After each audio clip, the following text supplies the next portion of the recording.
Foi o Senhor que me mandou boas notícias anunciar. Ao pobre, a quem está no cativeiro, libertação eu vou proclamar. Aleluia, aleluia, aleluia, aleluia. O Senhor esteja convosco. Ele está no meio de nós. Proclamação do Evangelho de Jesus Cristo, segundo Lucas. Glória a vós, Senhor. Muitas pessoas já tentaram escrever a história dos acontecimentos que se realizaram entre nós, como nos foram transmitidos por aqueles que desde o princípio foram testemunhas oculares e ministros da palavra. Assim sendo, após fazer um estudo cuidadoso de tudo o que aconteceu desde o princípio, também eu decidi escrever de modo ordenado para ti, excelentíssimo Teófilo. Deste modo, poderás verificar a solidez dos ensinamentos que recebeste. Naquele tempo, Jesus voltou para a Galileia com a força do Espírito, e sua fama espalhou-se por toda a redondeza. Ele ensinava nas suas sinagogas, e todos o elogiavam. E veio à cidade de Nazaré, onde se tinha criado. Conforme seu costume, entrou na sinagoga no sábado e levantou-se para fazer a leitura. Deram-lhe o livro do profeta Isaías. Abrindo o livro, Jesus achou a passagem em que está escrito: O Espírito do Senhor está sobre mim, porque Ele me consagrou com a unção para anunciar a boa nova aos pobres. Enviou-me para proclamar a libertação aos cativos e aos cegos a recuperação da vista, para libertar os oprimidos e para proclamar um ano da graça do Senhor. Depois fechou o livro, entregou-o ao ajudante e sentou-se. Todos os que estavam na sinagoga tinham os olhos fixos nele. Então começou a dizer-lhes: Hoje se cumpriu esta passagem da Escritura que acabastes de ouvir. Palavra da salvação. Glória a vós, Senhor. Nossa Senhora de Nazaré, Rogai por nós. São José, Rogai por nós. louvado seja nosso Senhor Jesus Cristo. Para sempre seja louvado. Queridos irmãos e irmãs, quantas pessoas não participam das nossas celebrações? Era bom se essas pessoas sentissem que falta alguma coisa para elas, que elas percebessem a necessidade de estarem aqui, que estarem aqui é muito mais necessário até do que o próprio alimento, do que a própria bebida. Nenhum de nós aqui sobrevive sem o alimento, sem a bebida. Então, dar graças a Deus, Padre, é mais necessário? É sim. Se comer e beber são essenciais para que eu mantenha a vida, e dizer que dar glória a Deus é mais importante, Então por que eu supro a necessidade de alimentos, mas não supro essa necessidade que eu tenho de Deus? Meus irmãos, nós temos o dever, a obrigação de dar glória a Deus, Ele merece. E escutem, aqueles que não vêm dizem assim: eu faço isso em casa. Meus irmãos, nós vamos aprender hoje, pelas leituras que nós escutamos, como faz parte do povo santo de Deus o reunir-se. Jesus veio morrer na cruz por nós, não para cada um ficar na sua casa, mas Jesus veio para reunir os filhos de Deus dispersos. É o Evangelho de São João quem diz isso. Ele, para reunir os filhos de Deus dispersos, foi crucificado. Portanto, então, ele reúne debaixo dos braços da cruz todos os filhos que estavam transviados. Escutaram bem a primeira leitura de Neemias? Deixa eu situá-los bem aqui no contexto da primeira leitura. Eu já ensinei para vocês outrora que Nabucodonosor entrou na Terra Santa. Ele era o imperador do grande reino da Babilônia, ou chamada também Assíria, e devastou a terra do povo de Deus. Mas escutem, talvez a gente ficaria até escandalizado o padre dizer isso. Foi o próprio Deus quem autorizou que Nabucodonosor, e ele nem sabia disso, agisse daquela forma. Por quê? O povo de Deus, o povo de Israel, era o escolhido, o eleito de Deus. Entre todas as nações, Deus se agradou daquela que chamaria de Jerusalém de Israel. Mas como há uma facilidade enorme de nós nos desencaminharmos, de sairmos dos caminhos do Senhor. Foi o que aconteceu com Israel.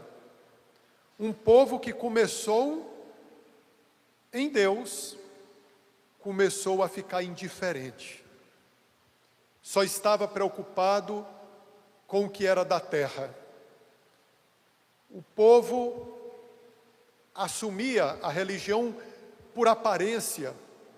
É por isso que os profetas denunciarão o culto meramente externo prestado pelo povo. Os profetas denunciarão o divórcio que havia entre aquilo que o povo falava e o que a lei de Deus proclamava. Então, Deus resolveu abandonar o seu povo. Escutem que o abandono de Deus nunca é como o nosso. Abandono, o meu abandono humano é largar, deixar. O abandono de Deus significa: eu vou deixar este povo no seguinte sentido: eles vão sentir a minha ausência e aí vão se dar conta de que o mais importante para eles é aquele que se ausentou, Deus. É o que significa o grito de Jesus na cruz. Meu Deus, por que me abandonastes? Nessa hora, ele representa todos os pecadores. Ele não tinha pecado, mas ele experimentou em si, na sua vida, o que ocasiona o pecado, o abandono, a ausência de Deus. Isso é terrível para a vida. Por isso que o inferno é um lugar horripilante. Horripilante não porque seja um lugar de cenas aterrorizantes como essas que assistimos em filmes de terror.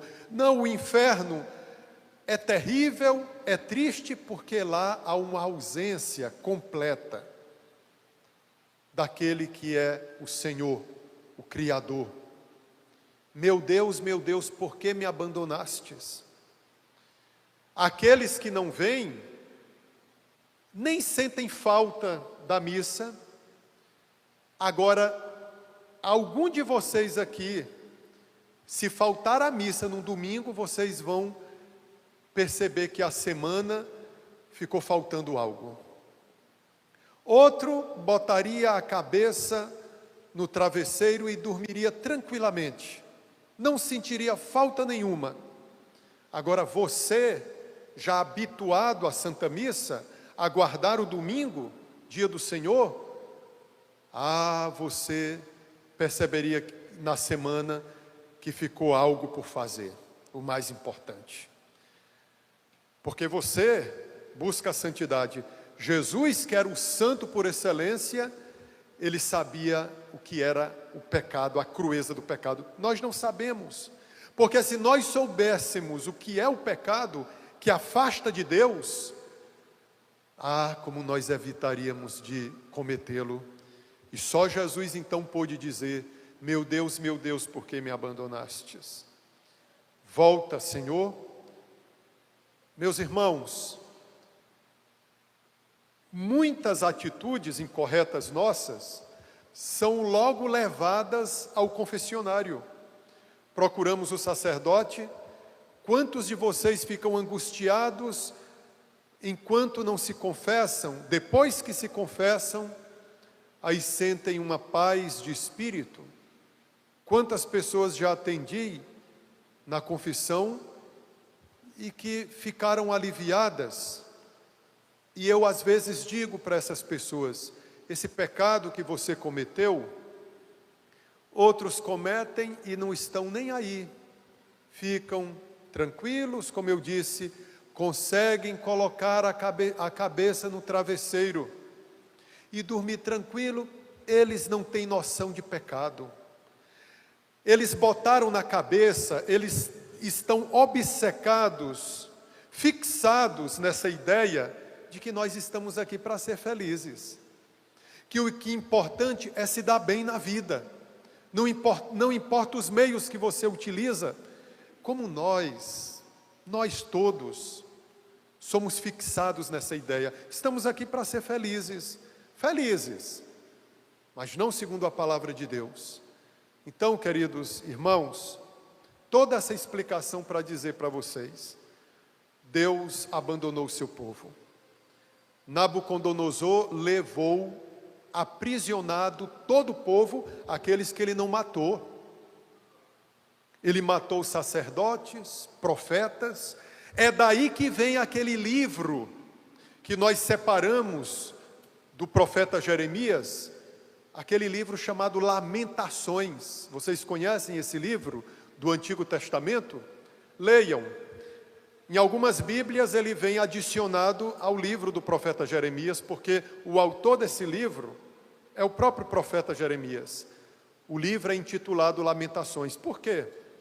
Jeremias, quando ele sai pelas ruas de Jerusalém, ele vê o arraso deixado.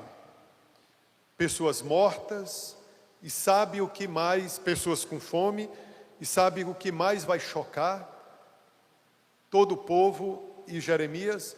O templo construído por Salomão foi levado abaixo, destruíram, não ficou pedra sobre pedra. Vão reconstruir esse templo mais 2 vezes, e Jesus vai dizer, na terceira vez que reconstruir o templo, ele diz para os apóstolos: estão vendo esse templo bonito? Não ficará pedra sobre pedra, vai tudo desabar. Essa profecia de Jesus aconteceu no ano 70, se realizou no ano 70 depois de Cristo. Nosso Senhor já tinha morrido, ressuscitado e subido aos céus.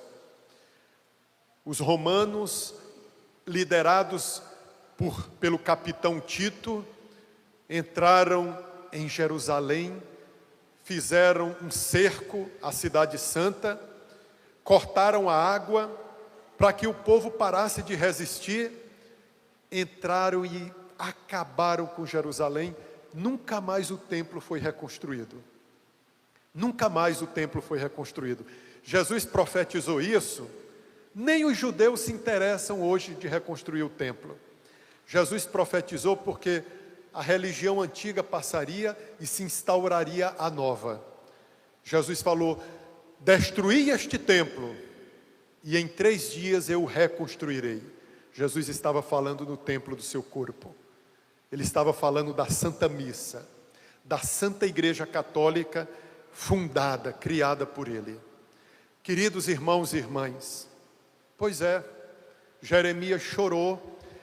Leiam o livro das Lamentações e vocês verão a tristeza. Por acaso Jeremias poderia se alegrar naquele meio? As crianças passando fome, mulheres trucidadas, homens esquartejados, e aqueles que sobraram levaram para a Síria. Quando o povo de Deus chega lá, aí o povo vai sentir falta dos sacerdotes, dos profetas, vão sentir falta do templo construído por Salomão. Aí, aquele salmo que vocês certamente já escutaram, esse salmo que foi recitado numa terra estrangeira. Os nossos inimigos, o salmo reza assim: os nossos inimigos exigiam de nós alegria na tristeza. Como, Senhor, cantaremos em terras estrangeiras os teus cantares? Penduramos nas árvores as nossas harpas. Se de ti, Jerusalém, algum dia eu me esquecer, que se cole ao céu da minha boca a minha língua. Vocês já viram um filho que não dá muito valor aos pais? Aí o filho sai de casa, vai aventurar, vai embora, vai para bem longe. Aí começa a mandar mensagem para o pai e para a mãe: ô pai e mãe, eu te amo. Já viram isso? Quando estavam em casa, eram grosseiros com os pais. Os pais faziam tudo por aquele filho. Aí quando o filho vai para longe, aí os outros lá não tratam como os pais, aí recebem um choque de realidade e começam a sentir falta dos pais, do carinho e do afeto. Essa é a experiência pela qual Deus nos faz passar.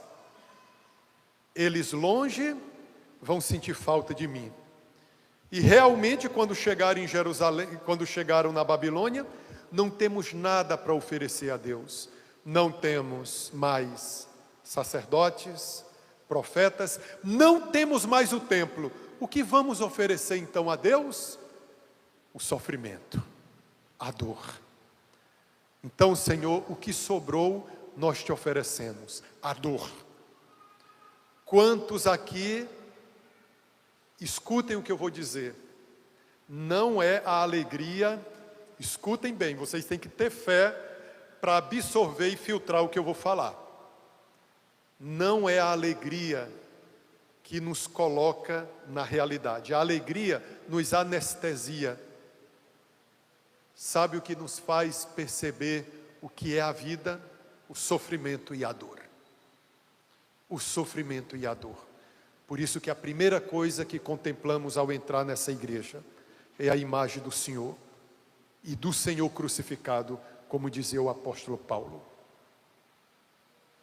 Se aqui nós vivêssemos eternamente embriagados pela alegria, essa vida para nós seria uma ilusão. Essa vida para nós seria uma verdadeira enganação. E o Senhor tempera a nossa vida com sofrimento, com a dor. A gente não vai correr atrás, ela vem. Você tem um filho, poderá perdê-lo. Você tem um esposo, ele poderá morrer, você ficar viúvo. Entendem a vida no dia a dia, os transtornos? Queridos irmãos e irmãs, a dor purifica. A palavra de Deus fala que nós somos como o ouro. O ouro, para ter o brilho, ele é passado no crisol. É um processo tão doloroso para que o ouro mostre todo o seu fulgor. E muitos cresceram nessa hora. Por isso que o ponto culminante da vida de Nosso Senhor é o Calvário.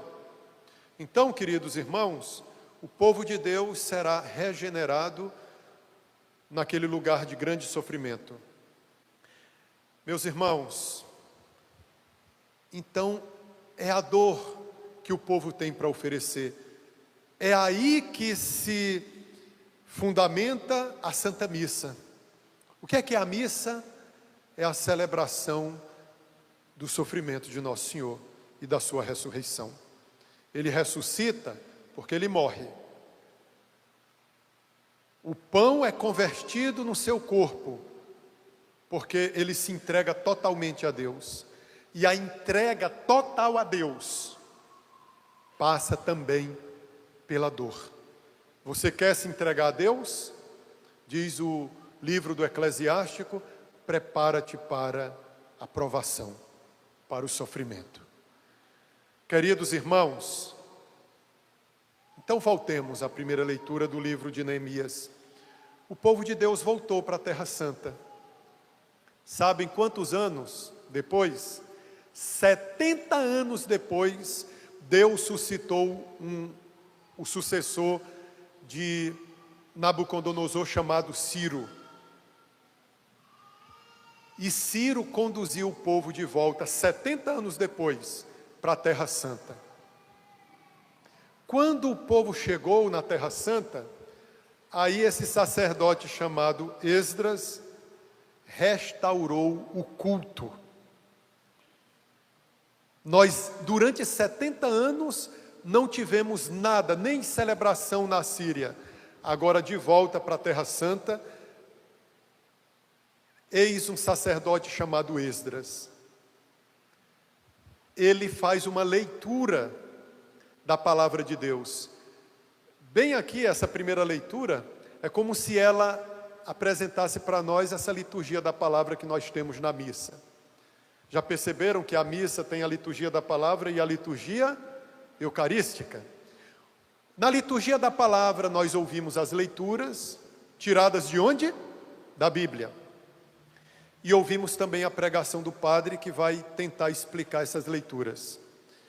A gente acha que a leitura é grande, a gente acha que a missa é longa, mas Esdras, ele proclamou a palavra de manhã até ao meio-dia, a todos aqueles que podiam entender. Aí eu pergunto para vocês, se vocês prestaram atenção na primeira leitura, qual era a reação do povo? O povo chorava.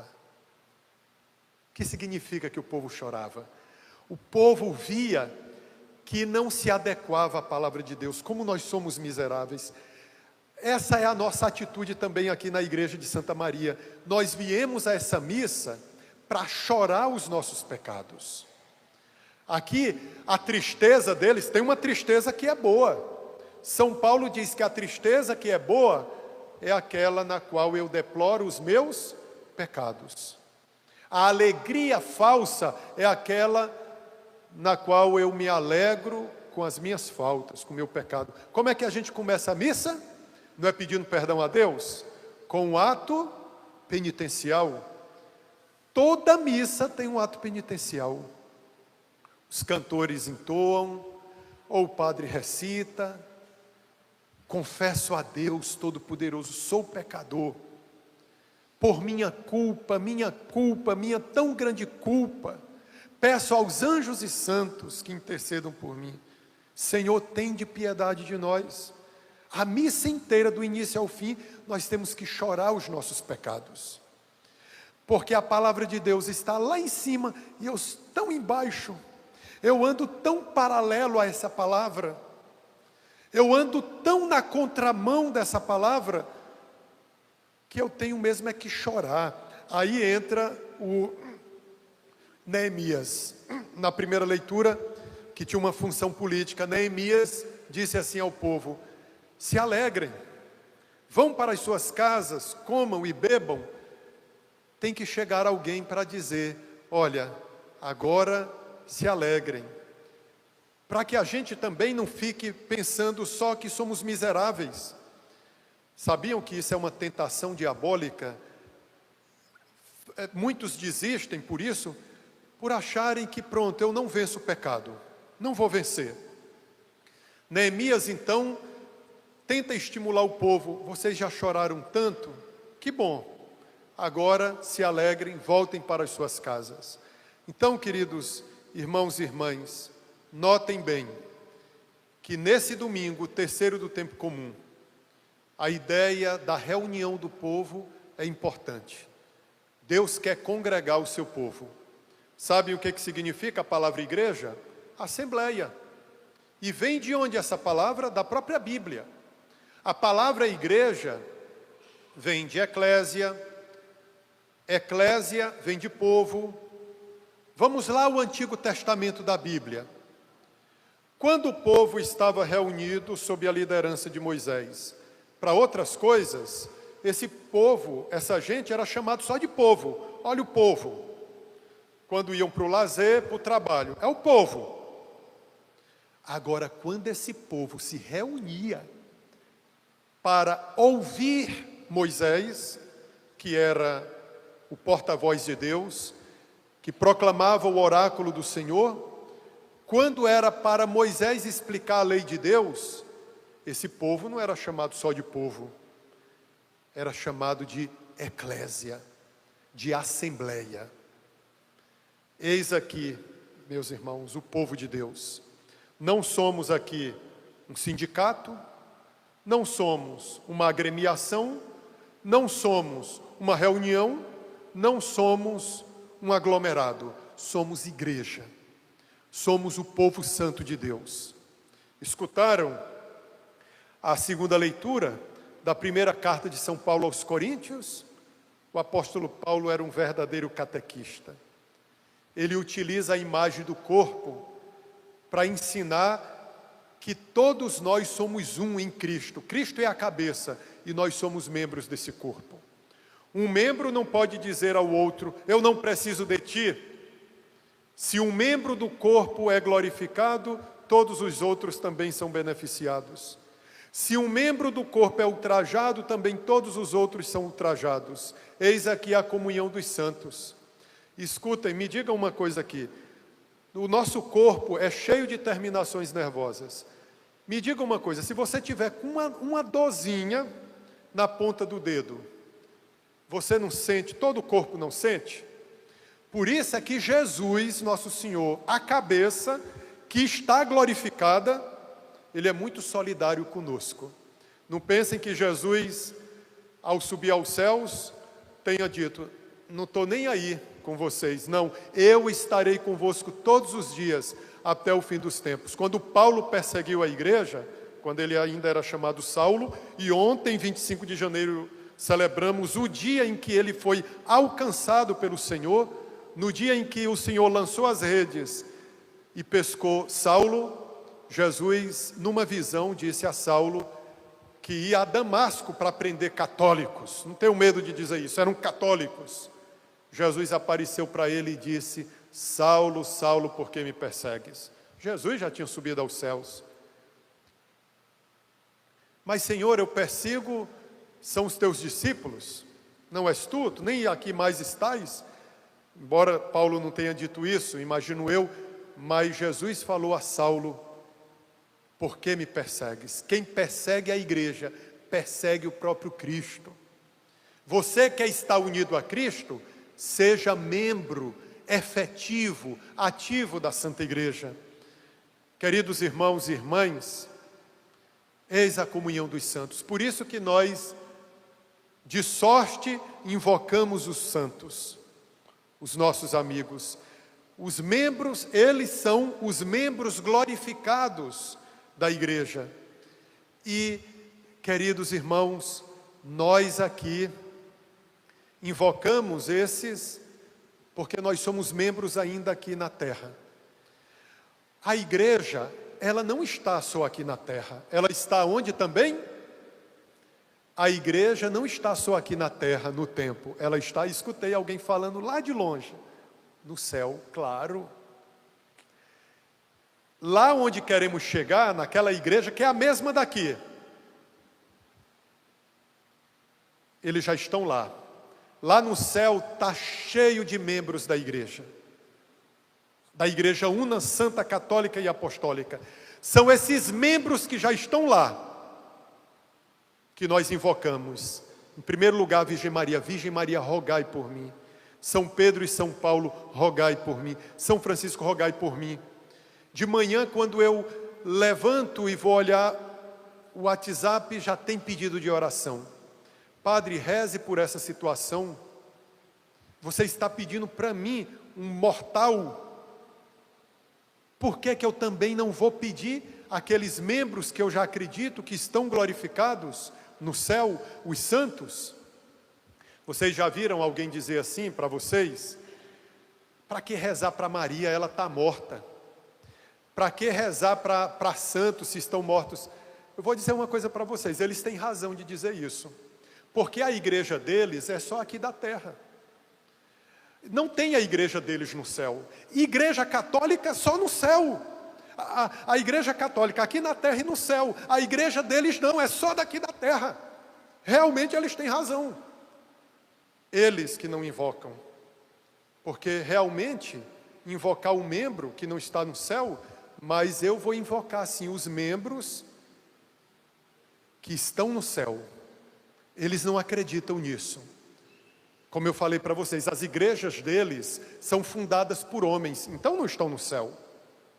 A igreja do céu é aquela fundada por Nosso Senhor. Ele tem uma igreja. Gente, Jesus tem uma igreja, pelo amor de Deus. Pessoas abrem a boca para dizer que Jesus não veio fundar a igreja, e são pessoas que ficam segurando a Bíblia na mão, ou a Bíblia debaixo do braço.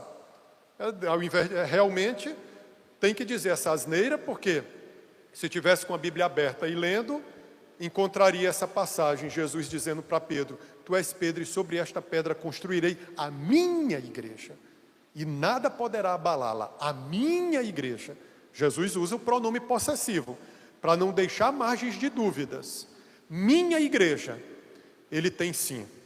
Eles têm razão em dizerem para não rezarmos para os santos, mas no âmbito deles, porque realmente a igreja deles se restringe a esse mundo. Mas como a nossa igreja, ela se prolonga, ela vai aos céus, e acreditamos que a morte não vence, não impera na vida daqueles que se confiaram ao Senhor. Que a morte, na vida dos santos, é só uma passagem para Deus, uma verdadeira Páscoa. Queridos irmãos e irmãs, no Evangelho, Jesus também estava numa sinagoga, tomou o rolo do profeta Isaías e leu uma passagem. E todo o povo tinha os olhos fixos nele. Ao sentar-se, ele disse a toda a gente, hoje se cumpriu esta passagem que acabaste de escutar. Ele falou com autoridade. Queridos irmãos, então perseveremos nessa caminhada e que a igreja continuamente ela passe para nós os seus ensinamentos. Como nós carecemos de ouvir a palavra verdadeira.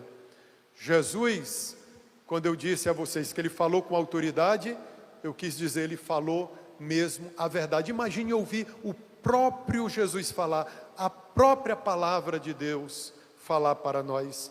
Na segunda leitura da primeira carta de São Paulo aos Coríntios, São Paulo fala até do dom de ensinar.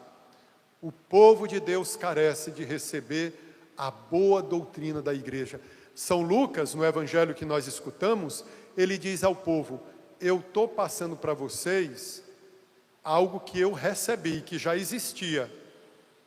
Então eu fiz só um estudo apurado, organizei tudo bem e agora vou deixar para vocês estudarem, que era o seu evangelho segundo São Lucas. Então, queridos irmãos, o padre Dalvan não tem que ensinar coisas da cabeça dele. Por isso que eu tenho que estar em sintonia com a Bíblia, com o catecismo da igreja, com o magistério, com a tradição da igreja, que eu não vim aqui para ensinar novidades, essas novidades humanas. Eu vim aqui para ensinar aquilo que a igreja ensina desde os seus inícios. São Paulo, cuja conversão celebramos ontem, costumava dizer várias vezes em suas cartas que ele escrevia às comunidades, eu passo para vocês aquilo que eu mesmo recebi. Viu, queridos? Isso é tradição. Não é para fazer como Lutero, não. Como é que Lutero fez? Em 1517, esquece tudo que está para trás. Agora tudo começa a partir de mim. Aí ele funda a igreja dele e depois essa se multiplica em várias. Hoje, se já não está beirando os milhões, são tantas seitas oriundas do orgulho da revolta desse homem chamado Lutero. Então, queridos irmãos, não façamos assim não. Sejamos católicos, nós estamos ligados aos apóstolos. E se uma horinha alguém se desvirtuar, sair da linha, aí vocês vão ver o que é zanga de um católico, né? Não aceitamos ninguém dizer que os santos não podem interceder por nós, que o Papa é isso, que o Papa é aquilo. Não aceitamos alguém insultar nossa mãe, não aceitamos que falem mal daquilo que a igreja ensina, porque essa verdade não é nossa. A igreja é o repositório da verdade anunciada por Jesus e crida pela Santa Igreja. Amém? Louvado seja nosso Senhor Jesus Cristo.